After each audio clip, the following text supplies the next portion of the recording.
ಶ್ರವಣದಿಂದ ಮನುಷ್ಯನ ಜ್ಞಾನ ವೃದ್ಧಿಸಿಕೊಳ್ಳಲಿಕ್ಕೆ ಸಹಾಯವಾಗ್ತದೆ. ಆ ದೃಷ್ಟಿಯಿಂದ ಪುರಾಣ, ಪ್ರವಚನ, ಭಾಷಣ, ಕೀರ್ತನೆಗಳೆಲ್ಲ ಹುಟ್ಕೊಂಡವು. ಇವೆಲ್ಲ ಸಾಮಾನ್ಯವಾಗಿ ಎಲ್ಲ ಹಳ್ಳಿಗಳಲ್ಲಿ ನಡೀತಕ್ಕಂಥದ್ದು ಸಂದರ್ಭಗಳು. ಈಗ ಒಂದು ಹಳ್ಳಿಯೊಳಗೆ ಒಬ್ಬ ಪ್ರವಚನ ನಡೀತಾ ಇತ್ತು. ಅಂಥ ಸಂದರ್ಭದಲ್ಲಿ ಒಬ್ಬ ಕೃಷಿಕ, ಒಕ್ಕಲ್ತನ ಮಾಡುವಂಥ ಒಬ್ಬ ವ್ಯಕ್ತಿ, ಅವನ ಹೆಂಡತಿ ಹೇಳ್ತಾಳೆ, ಪ್ರವಚನ ತುಂಬ ಚೆನ್ನಾಗಿ ನಡೆದಿದೆ, ಊರು ಜನ ಎಲ್ಲ ಕೇಳಿಕೊಂಡ್ರೆ ಒಂದಿಷ್ಟು ನೀನು ಕೇಳಿಕ್ಕೆ ಹೋಗು ಅಂತ ಹೇಳ್ತಾರೆ. ಅವಾಗ ಅವಂತಾನ, ಅಲ್ಲ ನಾ ಹೋಗ್ಬೇಕಂತೀನಿ, ಆದರೆ ನಿದ್ದೆನೇ ಬರ್ತಲ್ಲ, ಏನು ಮಾಡಲಿ ಅಂತ. ನಾವು ನಿದ್ದೆ ಬಂದ್ರೆ ಒಂದು ಕೆಲಸ ಮಾಡಿರಿ, ಒಂದಿಷ್ಟು ಕಡ್ಲೆ ಹುರಿದು ಕೊಡ್ತೀನಿ, ತಿನ್ಕೋತ ಕೂತ್ ಕೇಳ್ರಿ ಅಂತ. ಸರಿ ಅಂತ ತಿಳ್ಕೊಂಡು ಅವ ಹೇಳ್ದಂಗೆ ಕಡ್ಲೆ ಹುರಿಲಿಕ್ಕೆ ಅದಷ್ಟು ಹುರಿದು ಕೊಡ್ತಾಳೆ. ಅವ ಪ್ರವಚನ ಸ್ಥಳದಲ್ಲಿ ಬರ್ತಾನೆ, ಜನ ಎಲ್ಲ ಕೂತ್ಕೊಂಡಿದ್ರು, ಸ್ವಾಮಿಗಳ ಪ್ರವಚನ ಪ್ರಾರಂಭ ಮಾಡಿದರು. ಇವ ಹಿಂಗೆ ಬರ್ತಿದ್ದಾನ, ಅಲ್ಲಿ ಕಾರ್ಯಕರ್ತರು ಇರ್ತಾರೆ, ವ್ಯವಸ್ಥಾಪಕರೆಲ್ಲ, ಅವ್ರು ಇವನಿಗೆ ಯಾವಾಗ ಬರಲಾರ್ದ ಮನುಷ್ಯ ಬರ್ಲಿಕ್ಕತ್ತಾನೆ ಅಂದ್ಕೊಂಡು, ಹಾಂ ಬಂದ್ರಿ ಮಮ್ಮ ಬರ್ರಿ ಅಂತ ಅವ್ರಿಗೆ ಗೌರವಿಸಿದಂಗೆ ಸ್ವಾಗತ ಮಾಡ್ದಂಗೆ ಕರೀತಾರೆ. ಪಾಪ ಅವನಿಗೆಲ್ಲ ಅದೆಲ್ಲ ಅರ್ಥ ಆಗಲ್ಲ. ಆದ್ರೆ ಬಂದ ಕಂಬಳಿ ಟೊಬ್ಗೆ ಹಾಕೊಂಡು ಒಂದು ಕಡೆ ಕೂತ್ಕೊಂಡ, ಹಿಂಗೆ ಕೂತ್ಕೊಂಡಿದ್ದ. ಮತ್ತು ಹುಡುಗರು ಓಡಾಡ್ಕೊತ ಬಂದು, ಹಾಂ ಕುಂತೀನಿ ಮಾಮ, ಕೂಡು ಅಂತ ಕೈ ಮಾಡಿದ್ರು. ಅವನಿಗೆ ಖುಷಿ ಆಯಿತು. ನಮ್ಗೆ ಎಷ್ಟು ಗೌರವ ಕೊಡ್ತಾರಪ್ಪ, ಕರೆದ್ರು ಮತ್ತು ಬಂದಮೇಲೆ ಕೂತ್ರಿ ಕೂಡ್ರಿ ಅಂತ ಅನ್ನಕತ್ತಾರ. ಭಾಳ ಖುಷಿ ಆಯ್ತು ಅವನಿಗೆ. ಆಯ್ತು, ಅವರೆಲ್ಲ ಸ್ವಾಮಿಗಳ ಪ್ರವಚನದಾಗ ಏನೇ ಹೇಳ್ತಿದ್ರು, ಪಂಚೀಕರಣ, ಕರ್ಣಾಸಿಗೆ, ಎಷ್ಟು ಆವರಣ, ಪಂಚಾಚಾರ, ಇಂಥ ಅನೇಕ ಧಾರ್ಮಿಕ ವಿಷಯಗಳ ಬಗ್ಗೆ ಪ್ರವಚನ ಮಾಡ್ತಾಯಿದ್ರು. ಪಾಪ ಇವ ಏನು ಮಾಡ್ದ, ಒಂದೂ ಅರ್ಥ ಆಗಲಿಲ್ಲ ಅವನಿಗೆ. ಇವೆಲ್ಲ ಹೇಳಿಕತ್ರ ಎಲ್ಲ ತಾತ್ವಿಕ ಸಿದ್ಧಾಂತಗಳ ಬಗ್ಗೆ ಹೇಳ್ತಾಯಿದ್ರು ಅವರು. ಇವನಿಗೆ ಅರ್ಥ ಆಗಲಿಲ್ಲ. ಅವಂದ, ಏನಪ್ಪ ಇಲ್ಲಿ ಕೂತ್ರು ಏನು ಉಪಯೋಗಿಲ್ಲ, ನನಗೇನು ಅರ್ಥನೇ ಆಗಲ್ದು, ಕಡ್ಲಿ ಎಲ್ಲ ಮುಗಿದೋದು, ಇನ್ನೇನು ಮಾಡಬೇಕು, ಮನೆಗೆ ಎದ್ದು ಹೋಗ್ಬೇಕು ಅನ್ನೋದ್ರಾಗ ಮೆಲ್ಲಗ ಎದ್ದು ಕಂಬಳಿ ಹಚ್ಕೊತಿರ್ತಿದ್ದನು. ಕಂಬಳಿ ಹಚ್ಕೊಂಡು ಹೋಗ್ಬೇಕು ಅನ್ನೋದ್ರಾಗ ಮತ್ತೊಬ್ಬ ಹುಡುಗ ಬಂದ, ಹಾಂ ನಡೀತೀರಿ ಮಮ್ಮ ನಡೋದು. ಆಯಿತು, ಅವ ಇಷ್ಟೆಲ್ಲ ಆದಮೇಲೆ ಮನೆಗೆ ಹೋದ.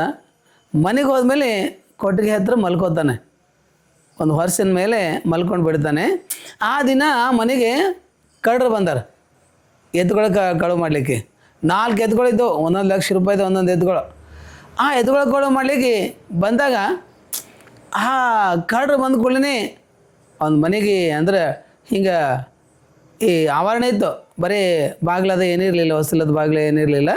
ಅವು ಏನು ಮಾಡಿದ್ರು ಅಂದ್ರೆ ಹಿಂಗೆ ಇಣುಕಿ ನೋಡಿದ್ರು ಒಳಗೆ ನೋಡಿದ ಕೂಡಲೇ ಕೊಟ್ಟಿಗೆ ಹತ್ರ ಮಲ್ಕೊಂಡಿದ್ದಾವ. ಇವ ಅಂದ, ಇವನಿಗೆ ಏನಾಗೈತೆ ಗೊತ್ತು, ಆ ಪ್ರವಚನ ಕೇಳಿದ್ರಾಗಿಂದ 3 ನೆನ್ಪಿಟ್ಕೊಂಡಿದ್ದೆ. ಯಾವು, ಬಂದರೆ ಬರ್ರಿ, ಕುಂತ್ರೆ ಕೂಡ್ರಿ, ನಡಿದ್ರೆ ನಡ್ರಿ, ಈ 3 ಮಾತ್ರ ನೆನಪಿದ್ದು.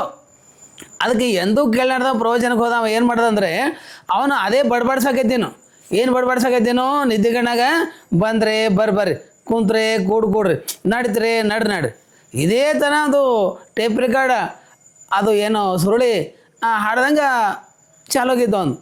ಅವಾಗ ಹಿಂಗೆ ಅವು ಕಡ್ರು ಎಣಕ್ಕೆ ನೋಡಿದ್ರಾಗ ಇವನು ಬಾಯಿಲಿಂದ ಏನು ಬಂತು ಅಂದ್ರೆ, ಬಂದರೆ ಬರ್ರಿ ಅಂತ ಬಂತು. ಅಲ್ಲ ಇವನು, ನಾವು ಬಂದಿದ್ದು ನೋಡೇನ್ರು, ಸ್ವಲ್ಪ ಒಂದಿಷ್ಟು ಕೂತ್ಕೊಳ್ಳೋಣ ಇಲ್ಲಿ, ಯಾಕಂದ್ರೆ ಮತ್ತು ಗಲಾಟೆ ಮಾಡಿಬಿಡ್ತಾನೆವ, ಮಂದಿಗೆಲ್ಲ ಸೇರಿಸ್ತಾನೆ ಅಂದ್ಕೊಂಡು ಸ್ವಲ್ಪ ಕೂತ್ಕೊಂಡ್ರು. ಆಮೇಲೆ ಒಂದು ಗಳಿಗೆ ಬಿಟ್ಟು ಮತ್ತೆ ಇವನು ಬಾಯಿಲಿಂದ ಏನು ಬರಬೇಕು, ಕುಂತ್ರೆ ಕೂಡ್ರಿ ಅಂತ ಬಂದಪ್ಪ.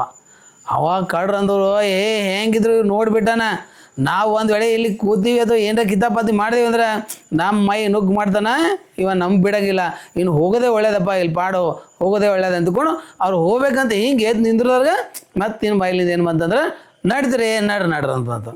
ಅವಾಗ ಕಾಡ್ರು ಏನು ಮಾಡಿದ್ರು, ಹಬ್ಬ ಪಕ್ಕ ಎಚ್ಚರಿಕೆನ, ಒಂದು ವೇಳೆ ನಾವು ಏನಾದರೂ ಇಲ್ಲಿ ಮಾಡಿದರೆ ನಮ್ಗೆ ಬರೋಬ್ಬರಿ ನಮಗೆ ಶಿಕ್ಷೆ ಕೊಡ್ತಿದ್ದ, ಅದಕ್ಕೆ ನಾವು ಏನು ಮಾಡಬೇಕು, ಈಗ ಹೋಗೋದು ಒಳ್ಳೇದು ಅಂದ್ಕೊಂಡು ಎಲ್ಲ ಕಾಲಿಗೆ ಬುದ್ಧಿ ಹೇಳಿದ್ರೆ ಅಂತ.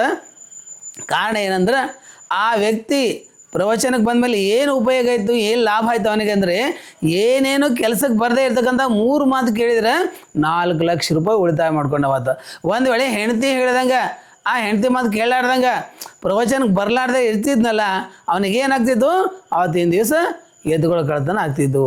ಆದ್ದರಿಂದ ಅದಕ್ಕೆ ಹೇಳ್ತಾರೆ ಶರಣರು, ವಿಚಾರಗಳು ಹೆಂಗಿರ್ತಾವಂದರೆ, ಸದ್ಬಿಸ್ತು ಲೀಲಯ ಪ್ರೋಕ್ತಂ ಶಿಲಾಲಿಖಿತಂ ಅಕ್ಷರಂ ಅಂತ. ಮಹಾತ್ಮರು ಹೇಳಿದ ಮಾತುಗಳು ಹೆಂಗಿರ್ತಾವಂದ್ರೆ, ಕಲ್ಲಿನ ಮೇಲೆ ಬರೆದ ಅಕ್ಷರಗಳು ಹೆಂಗಿರ್ತಾವಂತ.